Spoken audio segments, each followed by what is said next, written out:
All right, we're back in Aycock Stadium, field hockey fans. I am Carter Tyree. You've heard my voice throughout the season.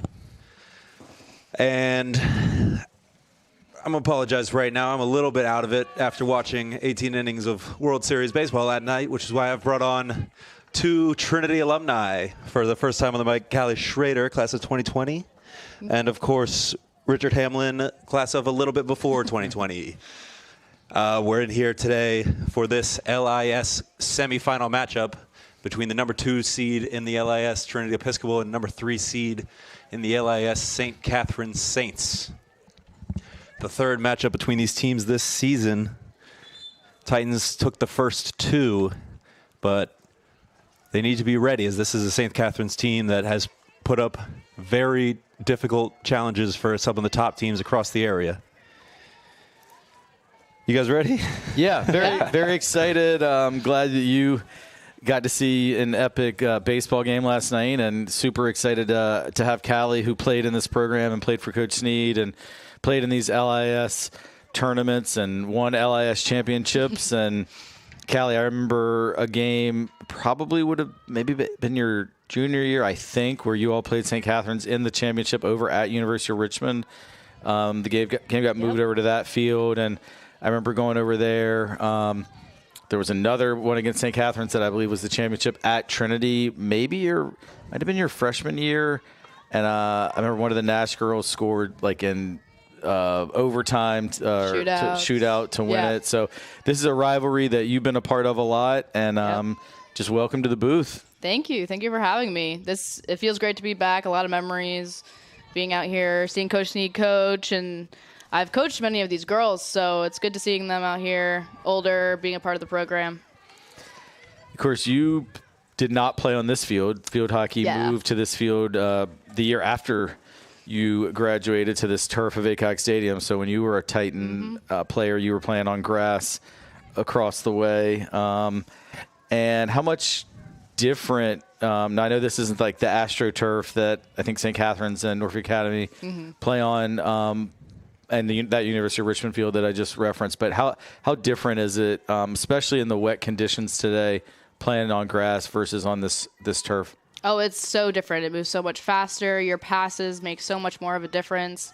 On grass, you got to get really low, and your technique matters so much. It matters even on turf, but you have a little bit more room for messing up and kind of getting yourself back into the game.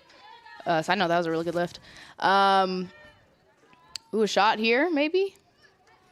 Berkeyhauser is going to push this one in. They're going to try to find LG Logan early. And she's going to put that one away. Nicely done. LG Logan on that backhand. So dangerous. And 2 minutes into this game, Titans jump ahead to a 1-0 lead. And that's huge, especially, as I mentioned, this St. Catherine's team, they only lost to Norfolk Academy 2-1. They, in their last time playing collegiate, only lost 4-2, with the fourth goal coming as St. Catherine's was pushing to tie it. They've played, so those are the two other top teams in Vista. They've played them really close, and when you're trying to quell an upset, scoring early and kind of putting your foot on the gas early is so important. No, I totally agree with that. And there's something there's a phrase that I use sometimes called anatomy of an upset. And I mean, certainly by definition, St. Catherine's win today would be an upset against the number 7 in the nation and number 2 in Vista Titans. So we'll see how this plays out. But it looks like. But I mean, what I was going to say is like the way upsets happen is the underdog team hang around, maybe get on the board first, heap the pressure on the favorite. And so for the Titans to score within the first 2 minutes, obviously that doesn't mean it's, game over. And St. Catherine's is very capable of scoring and has done so throughout the season. But it does, if you're the St. Catherine's coaching staff and you've been spending all week trying to convince your team, we can beat them. I know it's been a long time since we have, but we can do it this time. That early goal can be pretty deflating.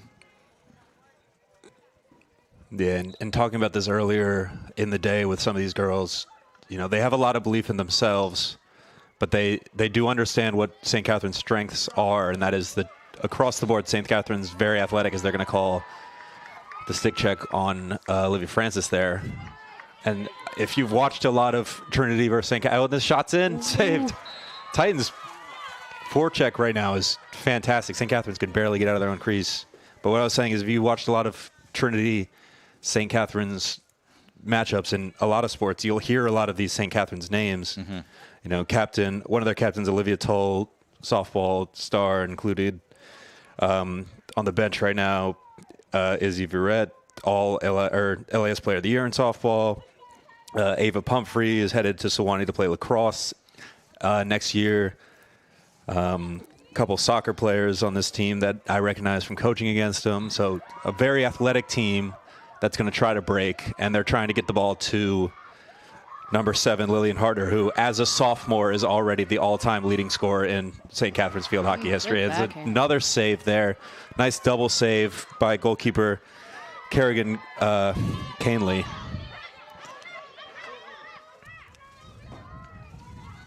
Wow, that's incredible, that statistic that you just referenced. And the ball gets up to Harder now, and she's got space. And the Titans kind of tracking back well. Ooh. And that one looks like it probably gave up a corner, and it did, right off the left foot of SG Boykin there. Yeah, so I still want to underscore. So Lillian Harder is a sophomore, and she's already scored more goals than any field hockey player in St. Catherine's history. Correct. And they've had a lot of really good teams through the years and a lot of Division I talent. In her almost 3 years now, 8th grade, 9th grade, sophomore year,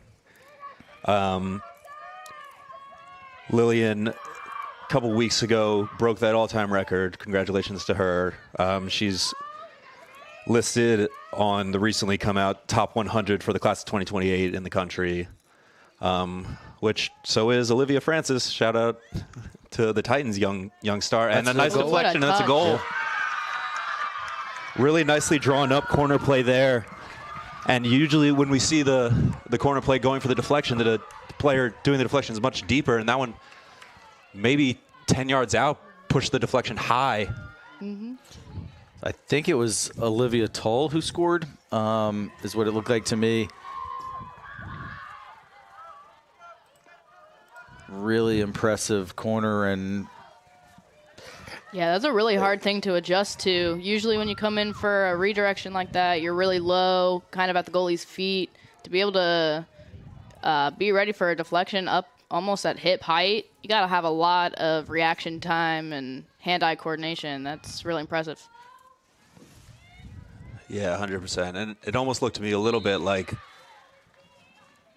Avery wasn't fully expecting the deflection to come there. Almost, expecting Toll to settle it and take a normal shot. Yeah, absolutely. Well, both goals scored, one by each team, have both been spectacular finishes. And that one went just wide by Lila Grace Logan. Yeah, an extremely back and forth game so far, very open, which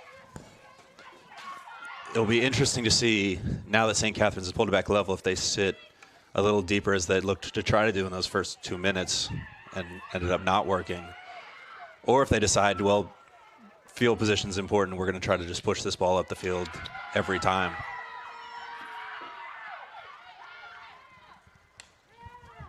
And this pass, as you mentioned, field is wet and this ball is moving quickly, and that one's going to run a little too far there for Emma P. on that right defensive side.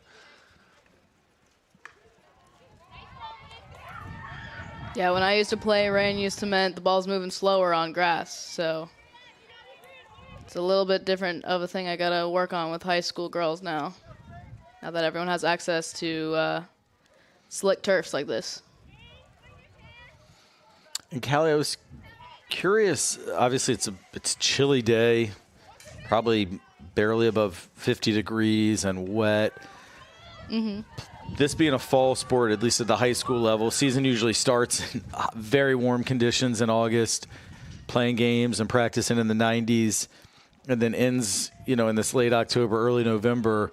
How much would feel like with these sticks and your hands getting cold, that ball against the stick and even the checking, that it would really be much more difficult to play in these conditions. Oh, absolutely. Your hands are like basically a part of your stick. They're considered a part of it, even if it gets hit. So when you hit a ball, it vibrates your whole entire body. So when it's cold, that hurts really bad. So you got to make sure that in warm up on cold days like this, you got to have gloves on.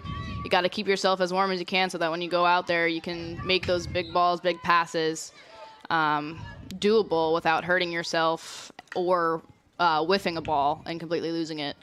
Now, obviously, most of these girls, certainly for Trinity, but I would assume for St. Catherine's as well, play outside of school at the travel level. And probably that, I mean, it's pretty much year-round. And also you probably have like some early morning games on weekends and probably play more cold weather games, I would guess, in travel and club field hockey. Is that fair to say? I would say so, because a bunch of these girls, probably St. Cat's and Trinity, are going to be having a tournament coming up here over Thanksgiving weekend that runs every year, and that's usually having sweatshirts and gloves and all the leggings you need to try and play and stay warm as a player. But yeah, the high school season, you could go, in your whole 4-year career, you might only play a couple games that are this cold, I would think. Nice entry pass from Logan to Logan there, and Mackie Logan's shot is denied. And it always comes in postseason when, your games and your results are the most important. So you definitely got to be disciplined in taking care of your body and keeping your skills warm. Nice move inside Eckenrode. Check over one stick, and that's going to earn another corner for the Titans here as they look to regain that lead that they grabbed early on. Great skill shown there by Reese Eckenrode. I've been so impressed with her all season. Just a real dynamic, really electric player offensively. Yeah, and the Titan front line this year it's 3 very skilled players normally, but also as opposed to some of the past years where we'll have burners on the wings and an Ellie Johnson or Olivia Schminke whose job it is to go get the goals. It's 3 true burners, which has given the Titans that extra dynamic ability to kind of go at teams at pace. On these corners, though, they're looking for LG Logan, and they're going to go Reeser first. Reeser backside here, and it's going to be cleared off the line. Really nice defensive play there from the Saints, number 20. Maeve Parker. 28. Oh, 28, sorry. Ava Pumphrey. The Sewanee Women's Lacrosse Commit, as we mentioned, but great hand-eye coordination there just to get that ball out of midair on a really good shot from the Titans. Yeah, that was definitely goal-bound. Interesting call there. And the fans agree with you, Callie.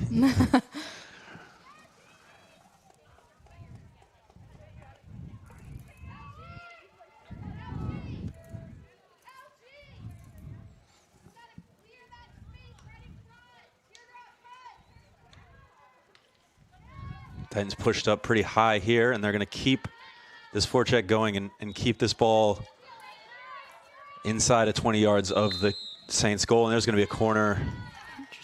Yeah, what's that called? I don't know if I agree with it. Usually you have to be 5 yards away from a player for them to start if there's a foul. However, if you aren't 5 yards away, as long as you don't influence the play at all, you can still shadow, you can still do all of that. It won't be a foul, and in that case, it looked like the defender on St. Cat's didn't interfere at all. So I don't know if I agree with the call, but I assume that the ref called that she interfered with him being 5 yards of her starting the play. Well, they're going to go to Reeser again, and this time they're going to find Logan. A little chip shot, and it's going to be a penalty, it looks like. Yeah. That time, again, cleared off the line by the Saints defender, but that time with the body, it looked like not able to get their stick to it as she did the first time. And it's the Titans penalty taker this year, Anna Reeser. She's been money on these, and then they reversed they changed the call. it to, yep. The call. I do kind of agree. Usually it's a stroke if it hits a body, or it would be going into the cage if it's behind the goalie. So if the goalie steps out and, say, a defender hits it with their foot, that would be considered a stroke. However, if it hits a foot or a foul in front of the goalie and doesn't impede it directly going into the cage, it would be considered a corner. Yeah, I mean, to me, it looked like it was behind the goalie and it was with the body, but the far side referee agreed, so it's just going to be a corner. And it's not going to matter. Oh. Don't lie. Reese Eckenrode on that one. And on these corners, same as me, I think St. Catharines is thinking it's going to LG, and you saw 3 defenders didn't even have the ball collapse towards LG when she made the run and kind of just left Reese open there on her forehand side, and nicely done to pick out that near post and get the Titans back on top. Yeah, I mean, I certainly can't claim to understand the rules enough to know whether it should have been a stroke or if the correction to a corner was the right call, but like it has to feel pretty validating for the Titans. I mean, I can only think like in soccer when you get awarded a PK and then have it taken away, which is almost never ever happens. Yeah. And have a ref who seemed to have a worse angle overrule the one who was right on top of it. And usually in reffing too, you never interfere with another ref circle. They always cut the field diagonally, and then whatever circle you're dedicated to, you dictate everything that goes on it. So it's interesting to see the other ref kind of step in there. Yeah. So again, perhaps I'm not in any way claiming that it should or should not have been a stroke, but it just has to feel good if you're the Titans, and clearly at least some of the fans, if not the players themselves, felt aggrieved to have the stroke taken away. So then to score off the corner, it's got to feel like validating and just a bit of justice. And it was a heck of a shot as well by Reese Eckenrode. And Reese picking it up again here on the left side. And she's going to push it ahead, and it's Ainsley Jones freshly onto the field. Surprised that wasn't a corner. There's a little bit of obstruction in there in the circle, and I saw the ref begin to put his hand up, but he didn't make the call. Maybe he's scared to blow his whistle after he got corrected. Possibly. And Ainsley Jones, the third part of that front line, her, Mackie Logan, and Reese Eckenrode, the amount of speed they bring is so dangerous. As the ball now being pushed forward by Quinn Mormon, the 8th grader for these Saints. One of a couple 8th graders, and that's going to be a kick off the leg of P there. But the Saints team, as we mentioned, Lillian Harder, sophomore leading scorer all-time St. Catharines, but also a couple 8th graders in the starting lineup, including Mormon and goalkeeper Kerrigan Canley.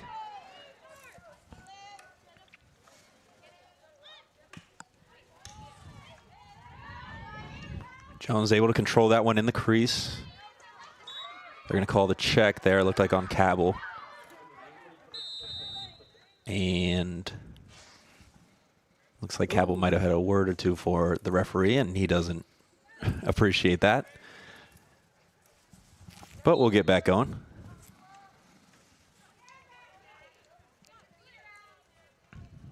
Oop. Checking again, and you can hear Coach Sneed there. Oh, Ooh, as the body. as at the horn shot kind of fired from Ronau into Olivia Francis's back. You could hear Coach Sneed kind of trying to slow Cabell down. She's so good in that defensive midfield role of chasing down balls and winning them back, but just getting a little too aggressive in these last couple minutes, giving away a couple fouls that with the Titans forecheck they don't need to be given away. Yeah, and I was going to say, I mean, when when they replayed, when they put ball back in play, I mean, there's only 10 seconds left in the quarter, so the risk reward, I mean, even if she's able to turn them over, there wouldn't have been enough time to score. And that risk when the ref's already got eyes on you of, potentially picking up a green card and having to sit out the first couple minutes of the second quarter would have been really unfortunate. So sometimes that's that awareness of time and score that I think all coaches preach, but sometimes high school athletes don't always realize. Like, Cabell, to her credit, I mean, she just wants to get that turnover and create a goal-scoring opportunity, and probably wasn't even aware that the clock was almost extinguished in quarter number 1. So, Callie, your first time broadcasting, but you have watched and played in literally thousands of field hockey games. Absolutely, yeah. What are your impressions? I know you haven't really gotten a chance to see this edition of the 2025 Titans much either. What are some things that have stood out to you in the first quarter? how fast the ball moves. Like I was saying, it's obviously a different surface than what I played on, but I do coach a lot of games on turf, and these girls know how to get low, use their body correctly to have good form, to make the ball go fast. I mean, all of the crosses into the circle, all the things that we were able to capitalize on comes from fast movement in the backfield. The amount of transfers we've had at the 50 or even up towards their attacking 40, those really make the difference, because our Saints here, they do a really good job of shifting as a unit, which is really, really hard to break as an attacking force. And based off of that ball speed, they are able to transfer across and break into their really tight shifting formation. So it's really impressive, and I am really enjoying watching these girls play. And some of them I've coached like when they were in elementary school, middle school. So it's really astounding for me to see them grown up and, using all those fundamentals that we started at age 8, 9, 10. So that's super rewarding, and that really is kind of the gift of coaching, is watching the maturation process and watching them and their potential come to fruition. It's just a super special thing as a coach. Absolutely. Couldn't agree more. Well, and I was just going to add that, I mean, at 2-1, St. Catherine's can continue to play a pretty low block and try and kind of be defensive and just stay in this game. Another goal by the Titans in the second quarter, if they could extend the lead to 2, I feel like it would really force St. Catherine's to have to take a little more risk, become a little more open. At least that's my take on it. Again, coming more from a soccer mindset, but as the underdog, as long as you're one goal down, you feel like you're still in the game. So I think a Trinity goal, if Trinity gets the next goal, that could fundamentally just change the tactics. But if the Saints get the next goal, then it's game on. Absolutely, and they've got 45 minutes left of game time, so anything could happen. Yeah, I mean it's probably after St. Catherine's scored about 5 minutes into that first quarter, the ball rarely crossed midfield again, and I don't know if that was the Saints just going back into that defensive shell to try and stay as close as possible, or if that was a little bit of the Titans getting a wake-up call from that goal and being a little more aggressive. But definitely felt like a very even game for the first 5 minutes, and then pretty well dominated, at least from a territorial standpoint and possession standpoint, by Trinity for about the last 10 minutes of the first quarter. Yeah, and I mean, the blueprint is there for the Saints. If you talked about earlier the anatomy of an upset, part of that is belief. And the Saints have seen it work, as here comes Harder, and she's going to get in, and that's going to be a corner there on a nice little front hand, backhand move. Yeah, very good stick work. No, that was Especially fantastic by Harder. Yeah, fantastic skills by Harder, and thus far, St. Catherine's has had one corner and one goal. So I'm sure in practice yesterday and leading into this game, that had to be a point of emphasis from the Saints coaches, that if we can get corners, that's really a great chance where our opportunities could come. Raw now is going to take this corner to the freshman. On the last one, they looked for Harder, who then played it for the deflection. This one, again, they're going to go to Harder, and Harder's going to take the shot herself this time. Nice save there by Johnson.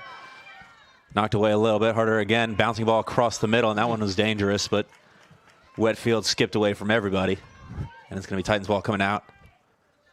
I think it's going to be a long hit, actually, coming in for White, taking it at the 25th.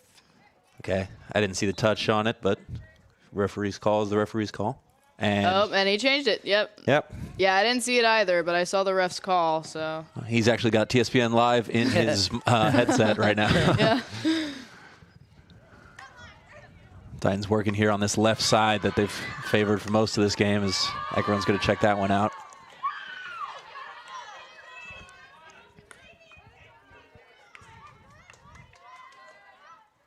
Look in the middle, takeaway there from Berkey-Heiser, and now she's going to look to spring her attackers, but... Oh, little kerfuffle there. Yeah, some slipping, too. It's interesting. There are...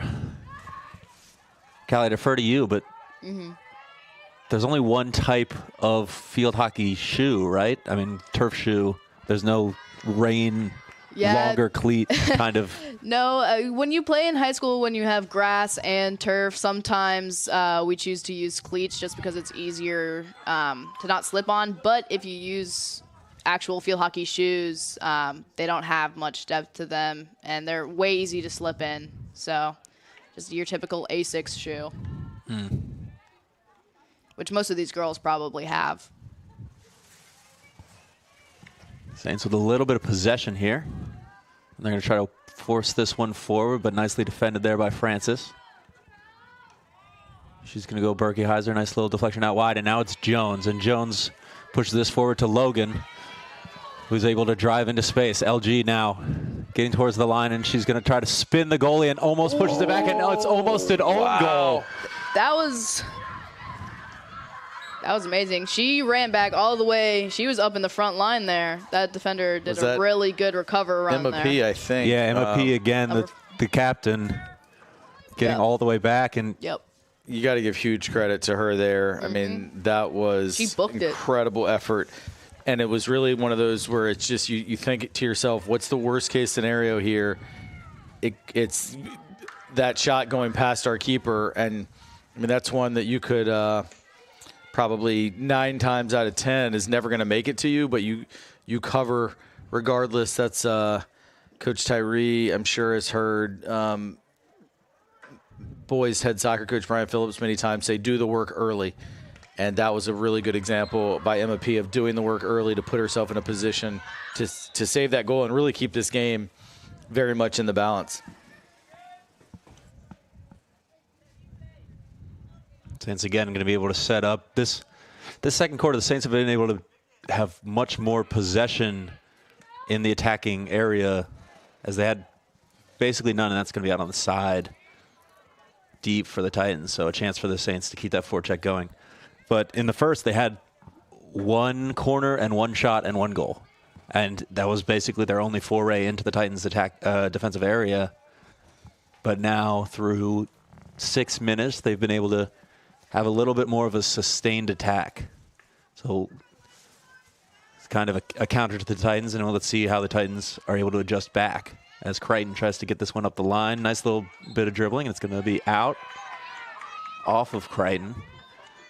Saints play this one quickly. They're going to push it forward quickly, trying to get harder, and Titans surrounding her immediately. And they're going to give a corner on that one. It looked like great defending there from Ainsley McNear. And the whistle came a little bit late as well. Yeah, I don't know exactly what it was. I think he called it for the stick check, and just a late call that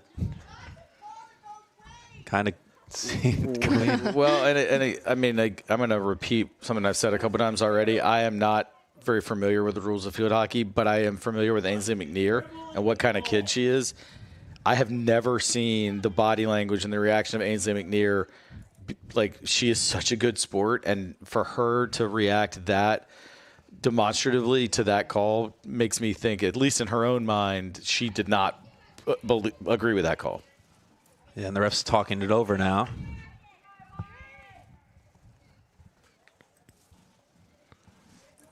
We'll see what comes of this. I think they're going to change it. Yep. And he does. Makes sense, yep. Because from my eyes, obviously I'm at a distance, but that seemed like really impressive, keeping it on your stick. That's what you train in the circle, is never letting any gap in between your stick and your ball so that you can make sure nothing like that happens. And I feel like she did a really good job of protecting it. Now the Titans with a chance to break here, as LG Logan has broken past the back line as well. Bergheiser tries to get it to her. Nice little deflection there. And they're going to call it. Actually, there's a stick check there, so the Titans going to keep it forward, but it does allow the Saints to get back. Pushing up the line, and that one's just going to skip past Jones.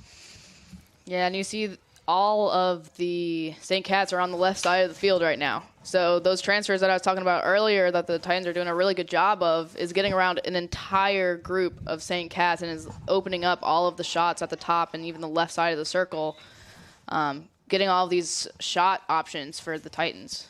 So it's something to keep in mind while we're watching the St. Cat's defense. Yeah, as you said, quick ball movement's going to be effective. And Mackie Logan coming back on now. A couple substitutions for the Titans. Liv Fastige joins as well. And there's a bad pass, and that's going to give Fastige an opportunity right away against Harder. And Harder's going to skip past her, but there's Francis. Yeah, a couple of the top 100 sophomores in the country got tangled up there. Yeah, and Francis wins that battle.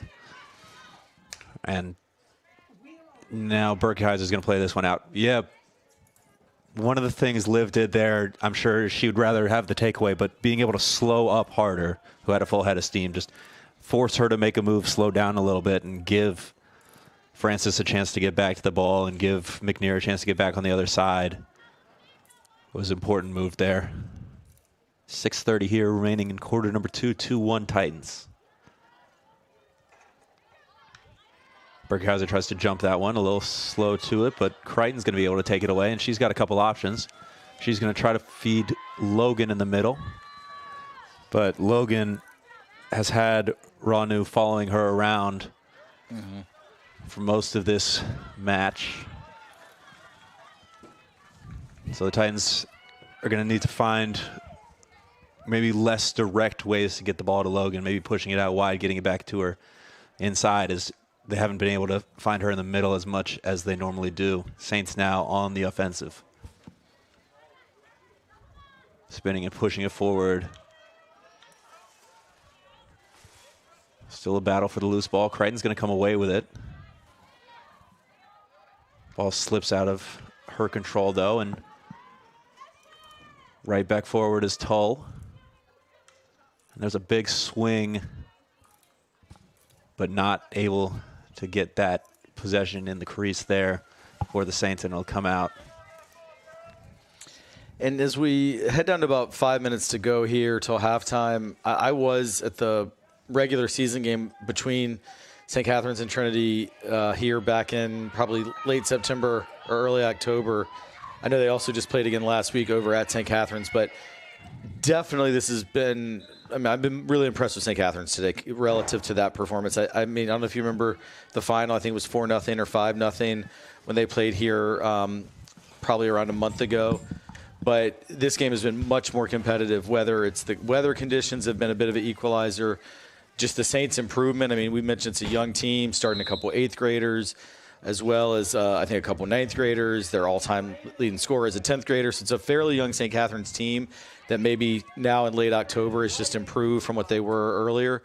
You mentioned they've had a couple really close losses to some of the top teams in the state in recent weeks, but I see a different togetherness from the St. Catherine's team than what I witnessed when these teams played several weeks ago.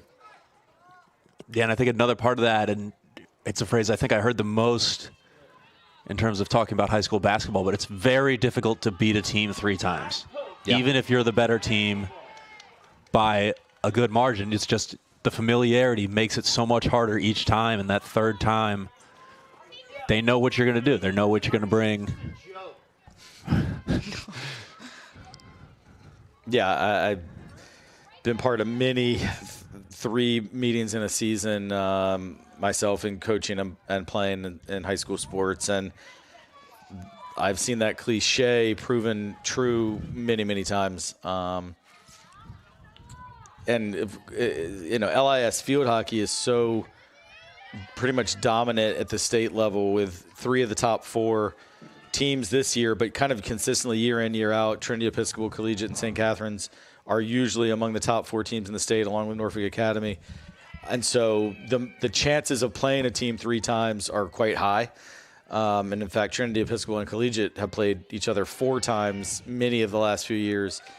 And yeah, it almost becomes like an NHL or NBA postseason type of a deal where you just keep seeing the same team over and over. And there's that little chess match between the coaches and what adjustments are made. And then there's also the psychological part. I mean, on the one hand, when you've won the regular season matchups, you get that confidence. But on the flip side, if you're the underdog who's lost, there's that motivation to turn the result around. And as we speak on that, it is going to be a penalty corner for the Titans. Yeah, LG Logan again driving into space, and nice work by Mackie Logan and Cabell Burkeiser to just be getting up with her and filling up the space on the other side. It's something I know we talk about in soccer a lot. I know you talk about it in basketball a lot, but like when you're pushing forward as a team with numbers and keeping your lanes, it makes it so much harder for the defense to all kind of collapse on the ball and take care of business. So if the Titans are able to get LG Logan in one-on-one situations like they had right there, I'm feeling good for the Titans. I mean, LG Logan is the Titans' star player, is the best attacking player for the team. They're going to go up to Reeser, and that one kind of skips off her stick. So the Titans are going to have to kind of reset it out wide. Now pushing this one at the middle, Mackie Logan. Back out again, now again to the middle. And there's going to be another corner, as is off the foot of Tull there. Well, speaking on Lila Grace Logan really quickly as they set up for the corner, I mean, this is Trinity Starr Sr. has been one of the top players on this team since 9th grade, really one of the greatest players in school history, but her season ended last year in the state quarterfinals with a torn ACL, and she really had no ability this offseason to do anything but rehab. And in the early games back in August and early September, you could still see the rust and that disconnect between what she did previously and what she was able to do. And it's been amazing to watch her knock the rust off as she shows those skills right on cue and centers this ball and score. It's going to be Liv Fastige at the back door. Looks like, yeah, LG, maybe a shot, maybe a pass over to, I think maybe kind of looked like it went Madison off the Jewett over there with maybe a shot, maybe a pass, but then Liv Fastige coming back on to that back post, just pushing it home. Nicely done there for the Titans, and they're going to extend that lead 3-1 with under a minute remaining. Well, that's a huge goal before halftime, and even though Lila Grace didn't get the assist, although I don't know if it's like ice hockey assist maybe? Yeah. And I know in ice hockey you can have the assist to the assist. I don't know if that is a thing in field hockey, but LG created that. I mean, and here she is again, 30 seconds on the clock, and LG still pushing. And there's a lot of physicality out there right now. Yep. Okay. Yeah, hearing Margie telling the girls to back up a little bit. Yeah. Leave bodies not touching. And I think part of it is what you said earlier, Rick. It's just you can see that the ref wants to make calls, and you don't want to give him a reason to push anything. All right, halftime. Titans 3, Saints 1. I think, some scary moments there in the first half for sure that the Saints were able to create. But if you're the Titans, a 2-goal lead at halftime is feeling pretty good, especially with what the Saints are trying to bring in terms of those quick breaks and that low block. Yeah, and I want to get Callie's thoughts on that first half in just a second, but I just didn't quite get a chance with a corner to finish what I was going to say about Lila Grace Logan. So she gets hurt in early November, ACL tear, rehabs, perhaps had a couple setbacks along the way, as one does frequently from that specific injury. And they were limited her when the season started to, I think, 5 minutes per half. Right, they were letting her start the game, but it really brought her along slowly. And I know that took a lot of discipline on the coaching staff's part because, of course, you want your star player out there. It took a lot of discipline on LG's part and not getting too frustrated. But I was at the first several home games where you could see her do the things she'd always done in the field, and it wasn't quite coming off. And her body language was such that it was like, oh, my gosh, like, will I ever get it back? And now seeing her at the end of the season and just the stats that she's put up in the last several weeks, I had a 4-goal game, I think, another 3-goal game, tons of assists, leading this team to a 14-1-1 record and a number 7 ranking in the nation. And it's just really heartwarming, whether you're a Trinity Episcopal fan or not. If you're a St. Catherine's fan or just a fan of sports or honestly just a fan of humanity, seeing a teenager overcome the adversity of a pretty catastrophic injury and work almost a full year to get back to where you were before. It's just a great human story, I think. And just a lot of credit to her family, her support system. It's really exciting to see her look like her old self again. And I think if you ask these players, I mean, that's what stopped them from winning the state championship last year, is that they went in undefeated in the number 1 seed in the state tournament and got upset after LG's injury. And I think they've been on a mission ever since then. And I think obviously states come next week, but really would be an amazing, heartwarming final chapter to her story of her high school career. But turning our attention back to this game, Callie, you now have seen 2 full quarters of this Titans-Saints battle. Again, a game that you played in. I mean, you played 4 years of varsity field hockey, probably played at least twice a year against St. Catherine's, and probably many years a third meeting come LIS tournament time, including several LIS championship games. Yep. You may have even had some state matchups too. So you probably played. There's like 5 times I played him. I think like my senior year. Yeah. So. Right. So probably in your 4-year career at Trinity, which if folks joined us late, ended in 2020, or field hockey ended in the fall of 2019. Yeah. So this is a matchup you've been a part of probably a good dozen times in your own career. Absolutely. Yes. And I know your club coach at the time was coaching at St. Catherine's, so you're familiar with that just their program and everything. Absolutely. Does it look like what you expected? I guess is my question. It looks a lot more physical, especially during in this game when there's a lot on the line. I'm seeing a lot of shoving, pushing, body checking, not only from the Titans but also from St. Cat's. I'm seeing a lot of frustrated exclamations out there, not even at each other, but also with refs, with the not sure what the call is multiple times, having to call it back. That really will build up someone who's in the middle of a game and giving their all. Having things turn over like that can really shake people. But I think the Titans are doing a really good job of taking it with strides and keeping up their work, as they scored there at the last second there for the last quarter going into the first half. So let me ask you this. Yeah. You talk about the style being very physical. As just a field hockey fan / coach / player, do you like that style? No. Well, it's illegal for the most part. However, I think the most prettiest hockey is, the weaving in and out, the passing, the working together. I think that's what truly makes a game of hockey look and feel good, both as a player and as a coach. However, I wouldn't discount what they're doing out there. I think they're doing both of those things. I think it's primarily pretty hockey with just a little bit trickled in there of body contact. But and yes, I mean, stylistically, like whatever sport, whether it's, the World Series, which basically was 2 games last night in 18 innings, and the first 9 was a pretty explosive offense, and then they played 9 innings where nobody scored, and Coach Tyree here stayed awake. Just one more inning. Just one more inning. Just one more coffee. So that game, it was stylistically different.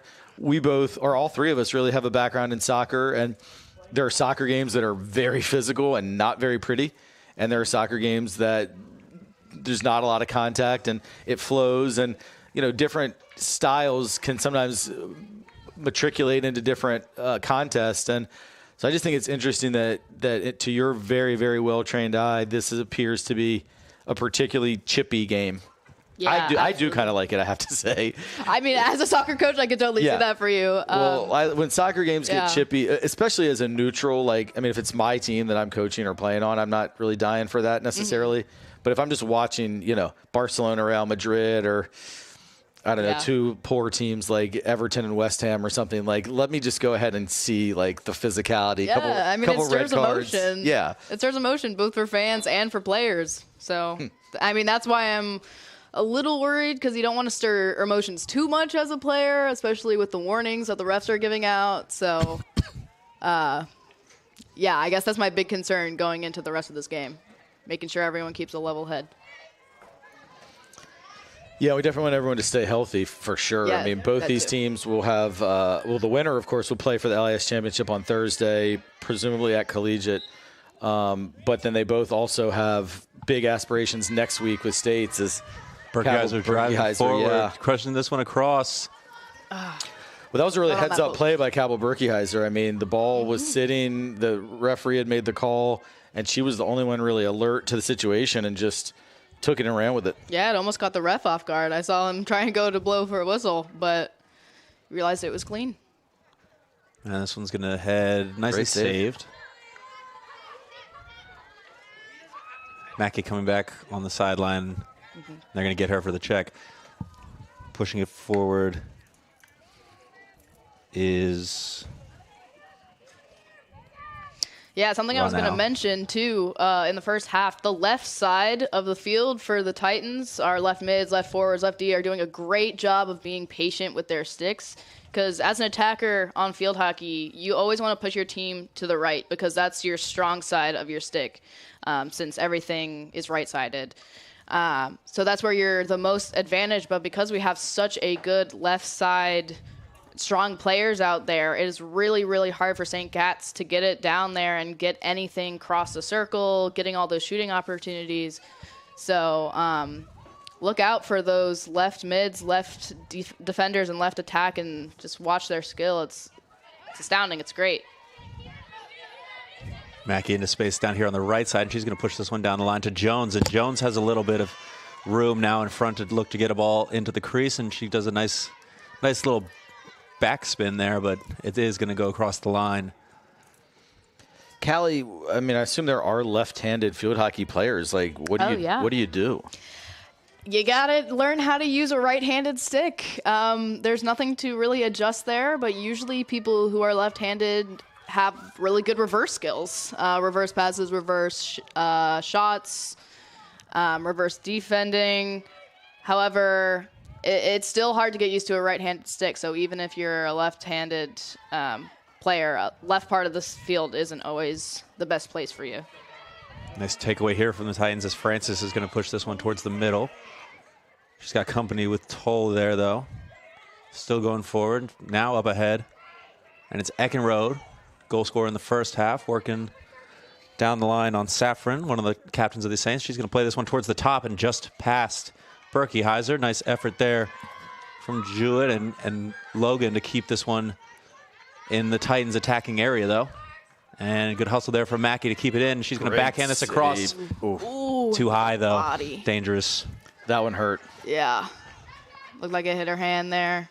Especially when it's cold out, that's going to hurt extra. Yeah, definitely. As someone who played a lot of baseball, anytime the weather got cold and you get stung on the hands a little bit while batting, it hurts for a while. Yeah. You kind of not lose going feeling away. in there as well. Let's see if this pass runs all the way.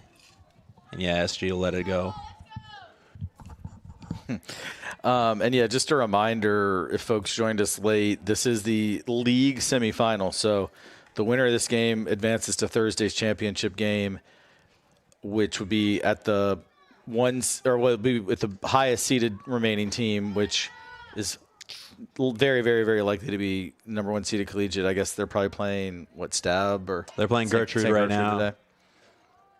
Which, St. Gertrude, a solid team this year. Yeah.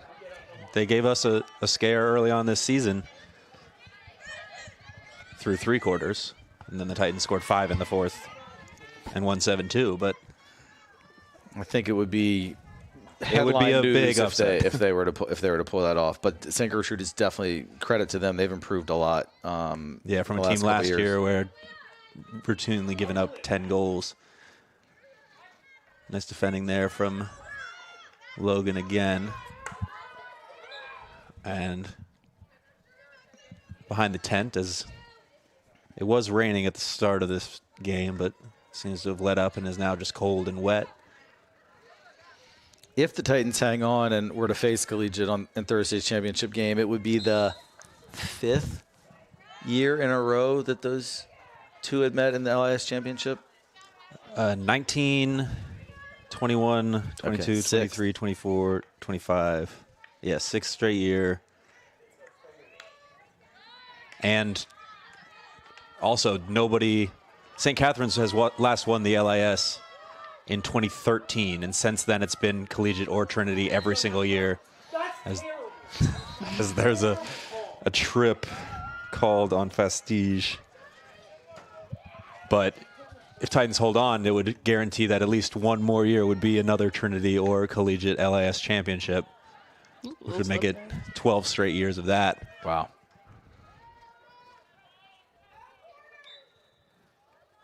Titans going to come out. So, Callie, in your 4 years, I know you won 2 state championships. How many LIS? All of them? All of them. Yep.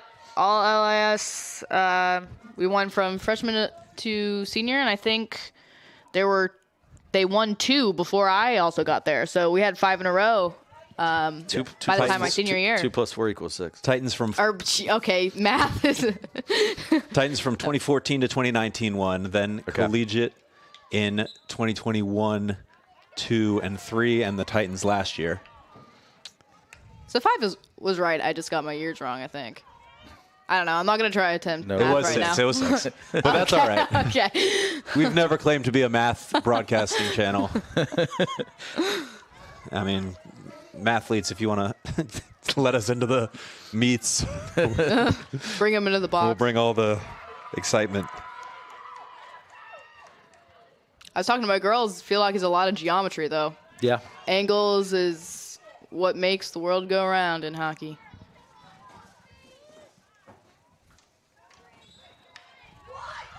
Oh. And a call. Does look like the Titans, I think, have gone to Julia Reeser in the cage for the second half. Yeah, and I mean, we've talked about this the last couple of years with Avery and Murph, but Alexa Murphy, who's now playing at ODU and will be joined by a couple Titans in the next couple of years. The Titans are really good about having multiple talented goalies and getting the younger goalies the reps when possible. Right now, 3-1 lead and not a lot of chances for St. Catherine's. A good opportunity, as it looks like over at Collegiate, 3-0 halftime lead for the Cougars. But yeah, Julia, very talented junior Olympic goalie. And there's her sister. Here's Anna into the middle. And this one deflected by... There's a whistle. There's a whistle with no signal. It's going to come out for the Saints. They're going to push this one up this left side. Jewett again. But another takeaway. And there's number 9 once again, Emma Rano, the freshman who's been playing sort of a defensive midfielder right in front of the backline role and had done a really good job of denying entry passes for the Titans. Yep, there's our strong left side. Saints able to get a takeaway. And on the flip side, that's Anna Reeser doing the same thing I just mentioned, denying entry passes, and she's just been amazing at that her entire career for the Titans. Oh. You know, saying the Titans hold on, or if the Titans end up with Collegiate in the state tournament, Anna Reeser is the one usually tasked with guarding Collegiate's All-American Northwestern commit, Alexandra Curtis, and she's done a fantastic job on her so far this year.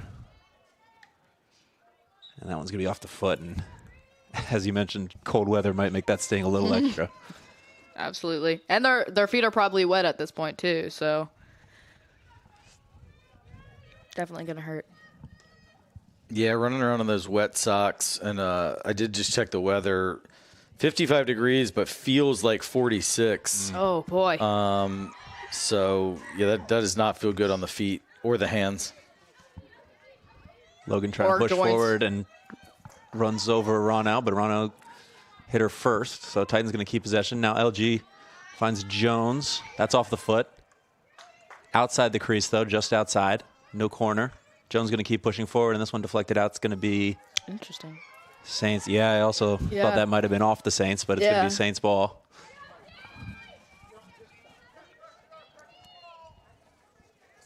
This quarter, I talked about how open it was early on in this game. This third quarter has been very bogged down. Both teams collapsing on the ball and not really allowing either team to get the passing going.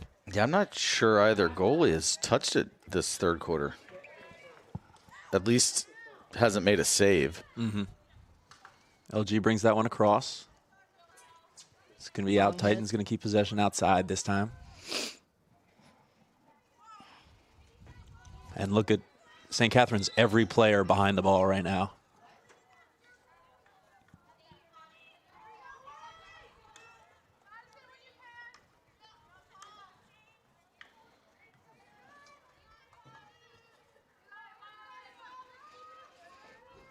And the pass is going to skip out of bounds. Again, just a little sloppy from both teams this quarter. As Ted's going to work here with the forecheck. Nicely done by Crichton. She's got options in the middle. Looked like that one was off the leg. It was. Crichton instead going to play this one out wide. Berkeyheiser driving the line and tries to lay that one back, but it looks like Reese just wasn't expecting it.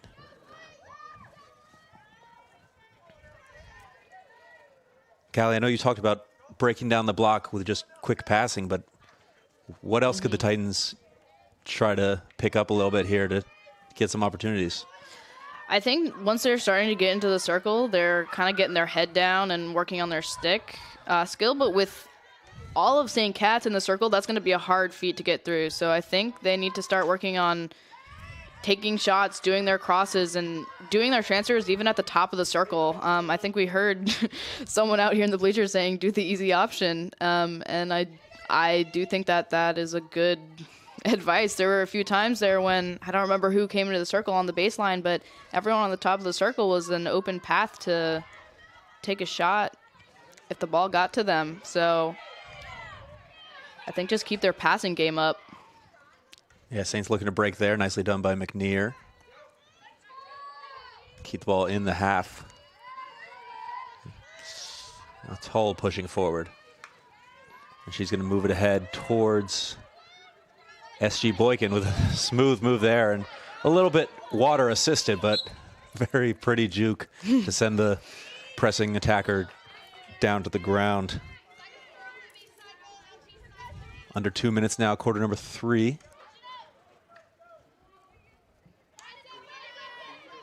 It's a really nice job just switching the point of attack out there to that left side again.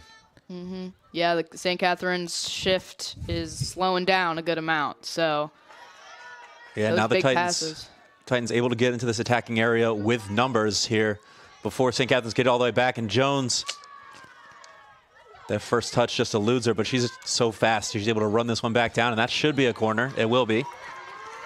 Well, that whole attack from back to front was a really just beautiful team hockey. Probably 7 or 8 players got a stick on it to move it all the way down the field and progress it to lead to this corner. Yeah, and Coach Sneed has always prided herself and prided this Titan teams on how efficient they are from corners. They're every year one of the best teams in the state in terms of percentages of how many of these they're able to put away. Callie, how often when you were playing for Coach Sneed, how much time did y'all spend practicing corners? A lot, because we all had a role to play, even the people who aren't on the circle or in the insert or anything. I remember I used to be a backup for the person who received, and it was my job to purely watch the defense to tell the person who gets the ball either to go left, go right. We never had set plays. We always read and changed based off of what we saw. So that takes a lot of practice and a lot of discipline and field awareness.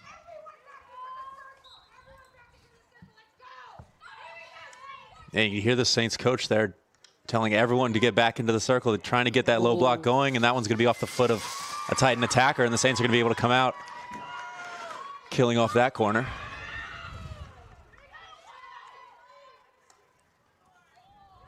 Now wide, but it's going to just carry out. And 15 seconds on the clock here. We'll see if the Titans try to push or if they're content with taking this lead.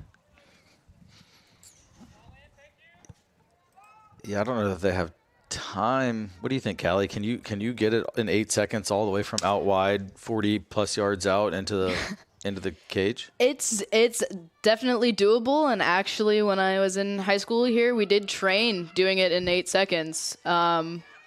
with maybe less defenders. But it is definitely doable. But it looks like it doesn't happen. Not that time. Not this and time. we are headed to the fourth quarter. Titans now 15 minutes away from a return trip to the LIS championship game.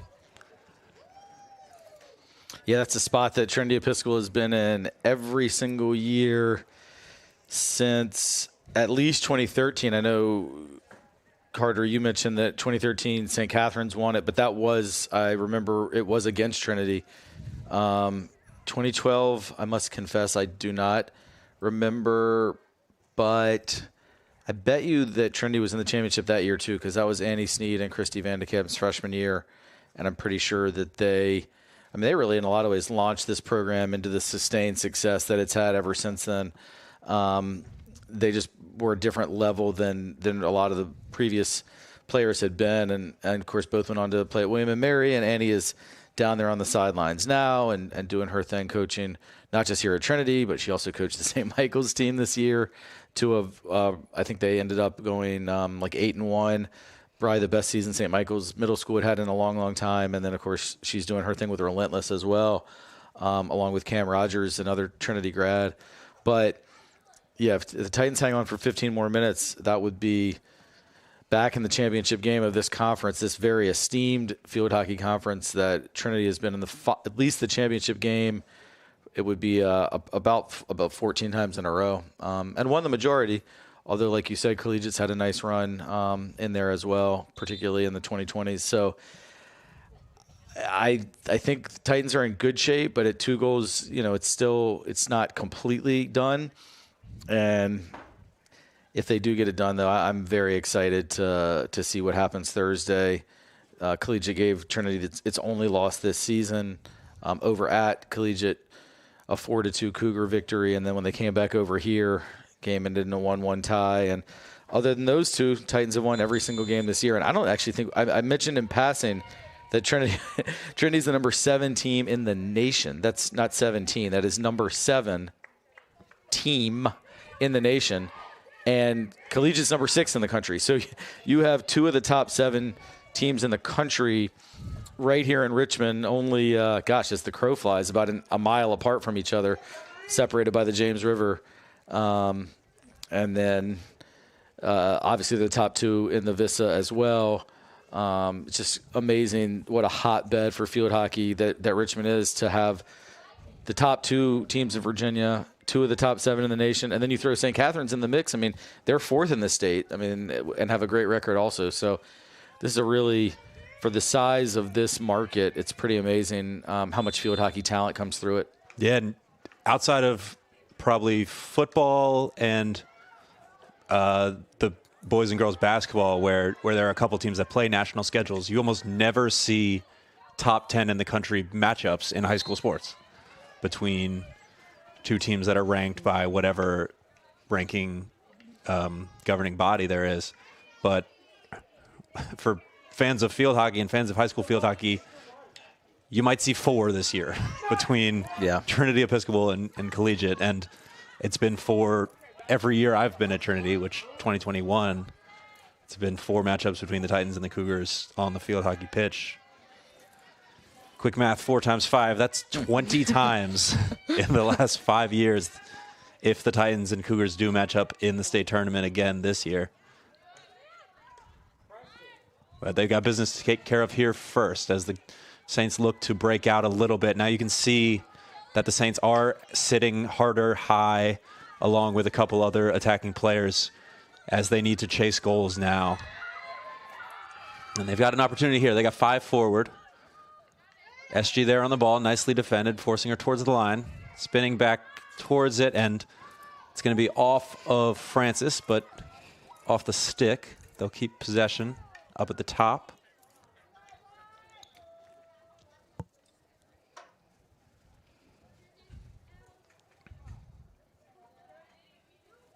And now it's the Titans' turn for the first time to drop all defenders behind the ball.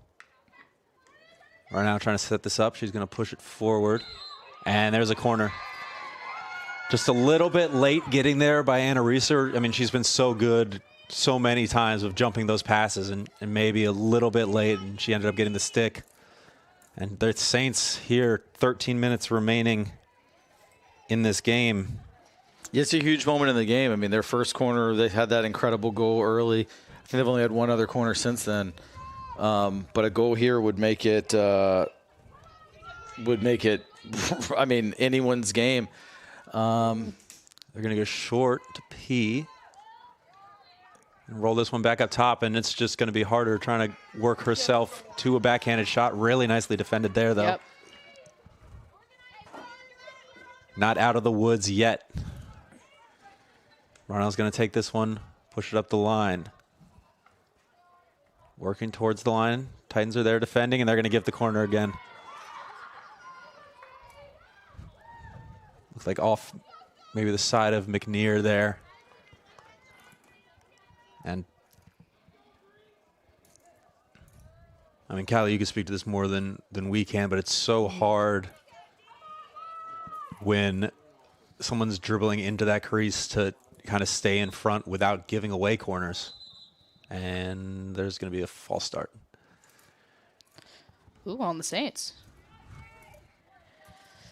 Yeah, usually the baseline, when they come up the left side, it can be really hard because they can easily just tip it into your body, and there's nowhere else you can go except for backwards. Yeah, they're going to skip harder and then look at it back to her. Nice hustle there. And able to keep her balance is Ronau, and then she's going to escape one and earn another corner on the check from Berkeyheiser. I mean, individual effort right there from, I believe that was number 9, Emma Ronau.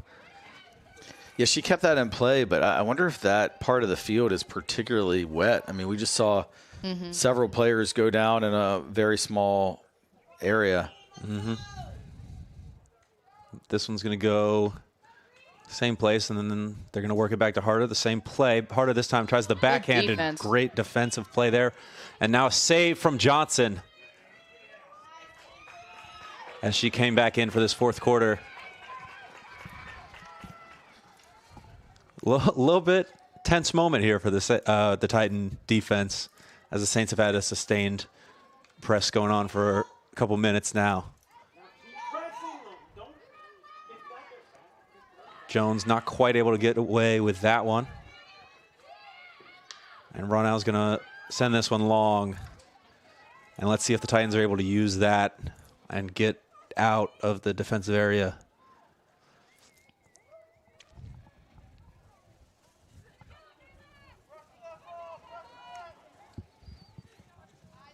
Wide to McNear. A little deflection there from Anna Reeser to get to Mackey. Mackey tries to find Jones. It's knocked out, but Jones is just going to pick it up, go right at him. And Jones, we've talked about, state champion track athlete as well, using that speed to get down in. And LG with a nice shot there, but knocked away by the goalkeeper, Canley. Reeser keeping it in the attack. Reeser looking for the middle. Tries to chip it in, but didn't quite get enough on it. And this one's going to be clear, and Harder's going to pick it up. And it's a green card on Berkeyheiser. Now, do we is that for like an accumulation of fouls? Because that in itself seemed fairly innocuous. Is that a thing? I think that's that it can last throughout the game if you give a warning, and I'm pretty sure he gave a warning within the first quarter or second quarter or something. I don't remember, but that is a lasting effect. So yeah, it was right at that last 10 seconds of the first quarter when Berkeyheiser got that warning. If you remember. And yeah, I know, like in soccer, after a certain amount of times, if you keep fouling, then you can get a card. So, because that one in itself just didn't seem like that big of a deal. I mean, it was a foul, but didn't seem too punitive. Or egregious by any means. Egregious. Yeah. Yeah, better word. Punitive would be the punishment. But yeah, I mean, can the Saints take advantage now with a numerical advantage with Berkeyheiser out for 2 minutes? I mean, time is really precious now. If you're St. Catherine's down 2 goals, about 8.5 to go, need to get one if you want to have any chance to win this game. Nice play there by Jewett. She's done well this game. Someone who hasn't gotten as many minutes as she probably would have liked this year, but when she's been able to come on, she's done a nice job defensively. And that one's going to be a kick they're going to play on. Go right back to the Saints.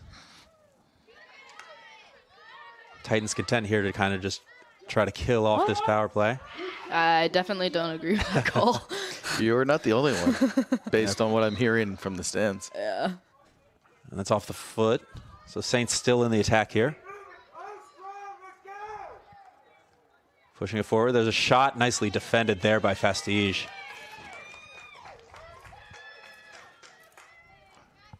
I mean, those low shots, especially on a day like today, when they're even a little bit of bounce and a skip with the wet grass, and Liv did a great job there just getting the stick to it and clearing it out calmly instead of giving up a corner. But there will be a corner as it hits the back leg. Yeah, this is what, the fourth, at least, if not fifth corner for the Saints here in the fourth quarter. And we haven't really seen them since that first one early in the game get a shot on target from one of these corners. And I'll be interested to see here. They've been dropping it deep to 16 Julia Ronau and trying to get it back to Harder. That first one, they went straight to Harder, and she played it in for the deflection. Well, it almost looks like they've, to my relatively untrained eye, but kind of overcomplicated matters. It's going to be Anna Ronau back to Hull. Excuse me, Tull. But Madison's there. And Mackie Logan, strong there, maybe half the size of the senior Tull, able to just win that one off of body positioning. Nice aerial. Dropped down by Jones. And Jones is going to get this one not quite back. It sounded like she may have got her there as Filer tried to work it up the line. Crichton with another interception in the middle. And a bit of a delayed call, but Titans will keep possession. It was interesting. It looked very clean to me. It was a good job.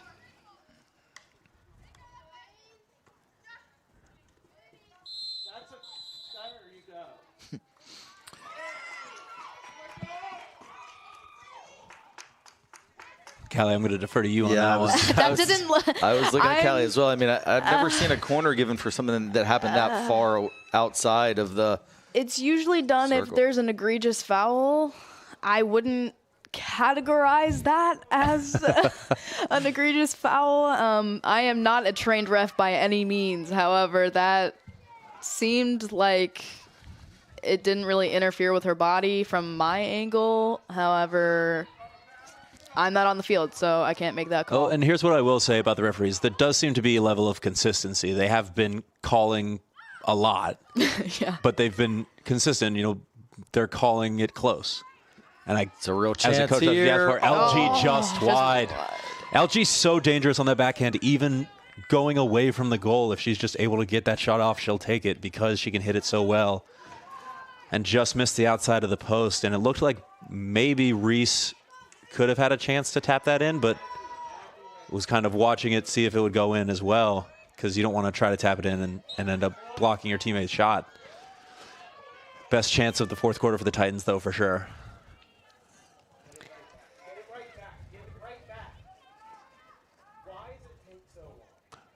Now Francis driving the line. Nice pass towards the middle. Looks like Jones just slipped there a little bit. Now wide to Jewett. Madison pushes that one to the middle, and Jones threw it. We talked about Jones' speed, but it looks like she just needs to slow herself down a little bit as it's taking her a couple steps to stop, and she's losing her balance a couple times. Usually so quick on a dime with this wet field. Nice defending there from LG and Mackey, the Logan duo, and that one's knocked out by Jewett.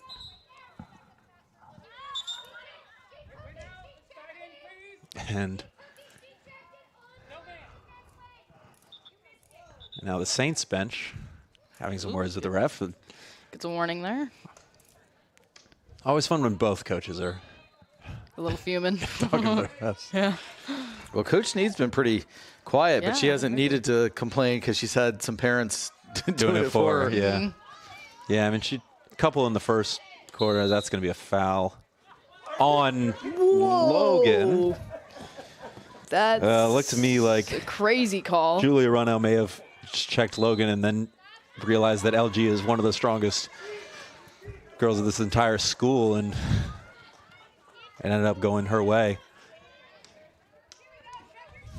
Back to her sister. Now this went out wide. And a takeaway for LG, and now she's got some options in the middle.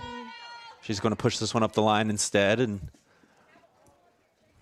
not exactly what you wanted, but it looks like it may have been deflected behind one of those tents that block our vision. Well, and I think we've entered a phase of the game where if you're the Titans, really the clock is more important than scoring an additional goal. It's just how do you have the game management to bleed away these last 3 minutes and find yourself back competing for that LIS championship that I know means so much to all these players and coaches. Yeah, and the Saints here are going to have to come out of that shell. As you see, their players pushing forward, trying to just get a change of possession. Although with the running clock of field hockey, 2 goals in 2 minutes and 30 seconds is very difficult. McNear. That one's off the Back-to-back. foot, and 2 fouls back-to-back, no call. The Saints player, number 20, Maeve Parker, good sportsmanship to give it back because she knew it hit her leg, and the Yeah. ref said, nope, no, it didn't. Yeah, and there was a second foul before that happened in the middle of the field, right, like 2 seconds before it even happened. So I'm surprised. Nice defending there by Berkey Heiser. Jewett's going to get it back to her, and some fancy dribbling there from Cabell. But Emma Ronau again with a takeaway. She's been probably the biggest influence for the Saints this game. Anna Reeser now with the dribble, and just able to get that away as she slipped. And now up towards Harder, and this is not what the Titans want. They don't want Harder coming at them with speed. Here she comes in towards Fastige. Fastige. Really impressive by Harder to earn that corner. And I'd say this is, if you're a St. Catherine's fan, this is a must score at this point. Yeah, a minute 20 on the clock and counting. And they're going to have to take this quickly as well. Yeah, the feet of Green slowing down a little bit. That's why they're getting all of those touches. If you notice, after the foot was hurt, everyone just kind of gave back, and they're like, I just hope he calls it. We got to make sure that we're staying engaged, especially within this 1 minute mark.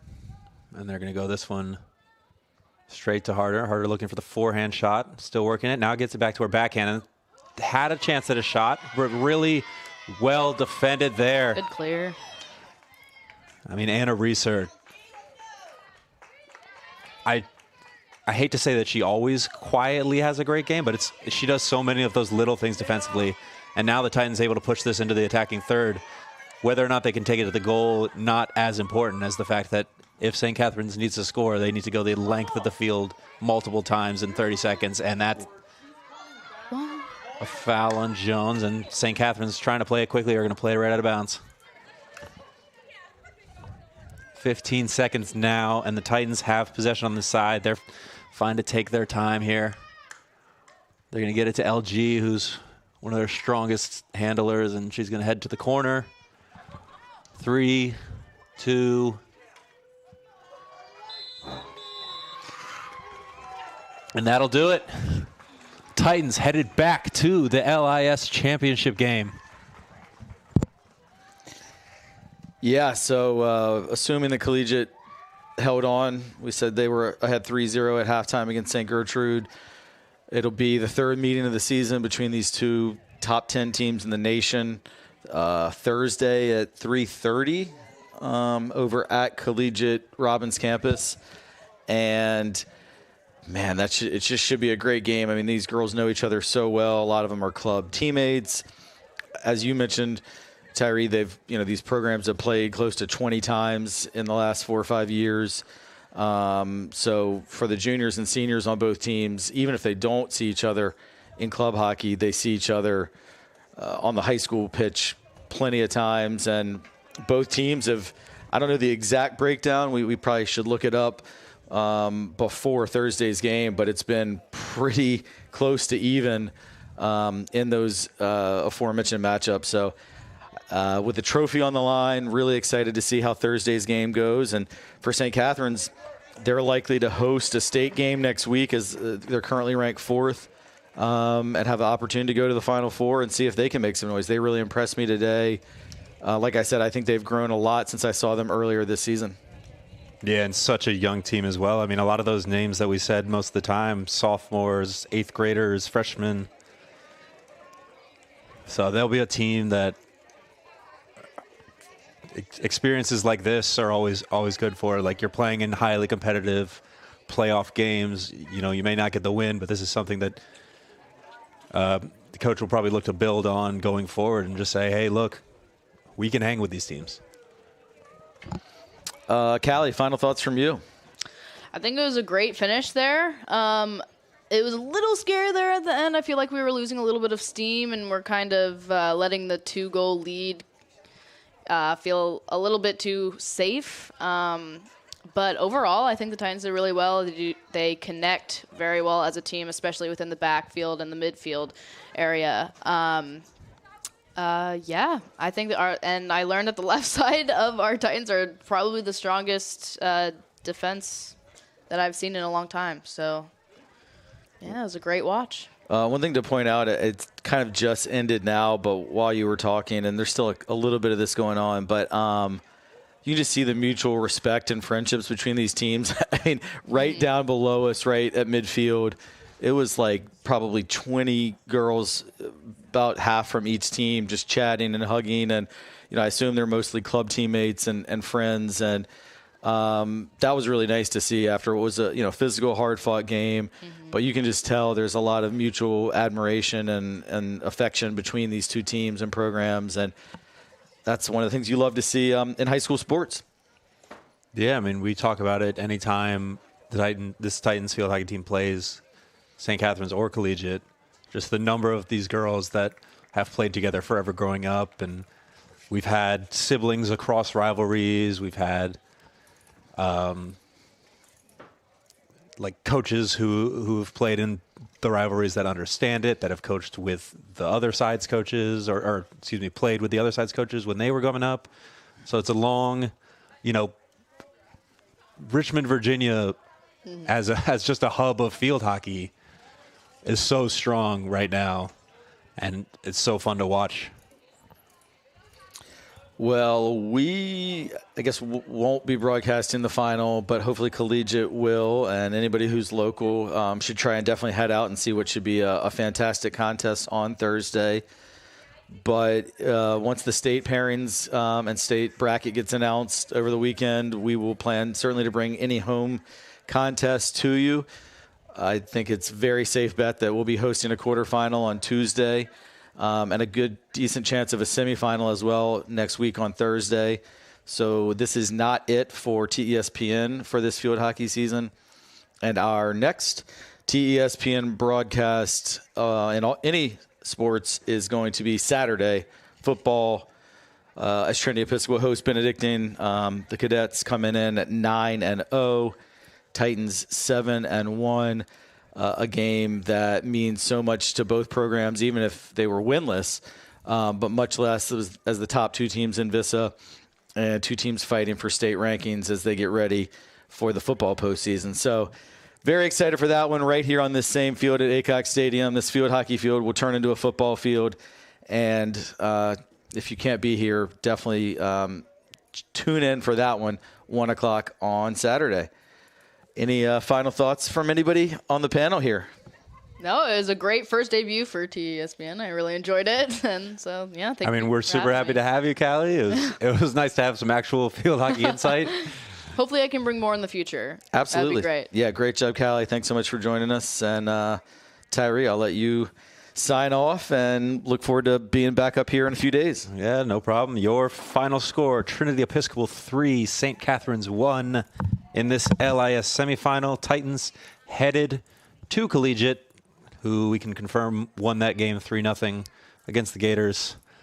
and they'll be headed over there Thursday for the LIS Championship. Get out, support the Titans.